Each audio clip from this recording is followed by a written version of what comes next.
if I want to go long to the possible move to break down low, that is 46,900, when should I take it?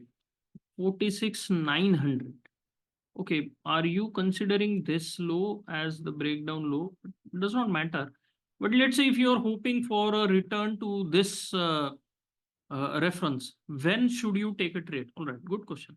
So what you can do is you can observe this, as I said, let it develop. Okay, 46 900. Let me mark it on this chart too. This is where that 46 900 comes. Now you want to see markets going here.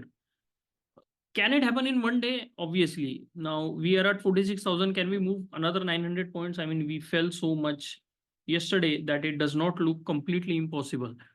But I would believe that may not be that easy. Okay, because of the pullback, traders will try to sell.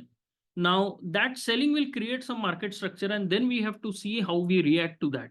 So let's say now we move sideways and weird kind of a P shape develops.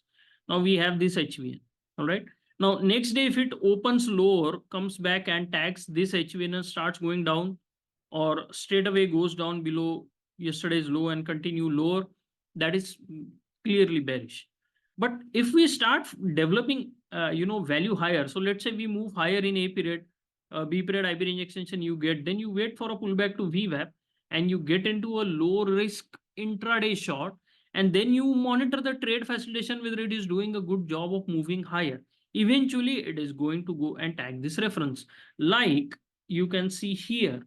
If I go to a short-term chart, this yesterday's low was likely to be tagged, right? Because as soon as we opened lower, then we reversed. So you could have waited for a pullback to VWAP. You could have bought here, put a money stop, and wait for the markets to go and tag that. Or you see that market broke VWAP but came back up again. You can again look for a pullback, short pullback, and then again try to go long.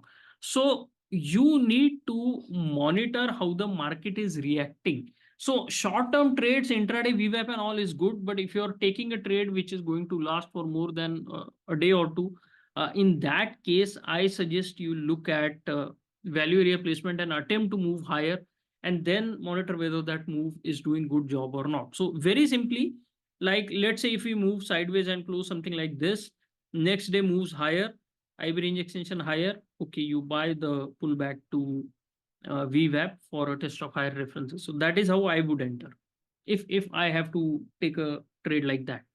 And before 46,900, this HVN should create some issues. That is around 46,500.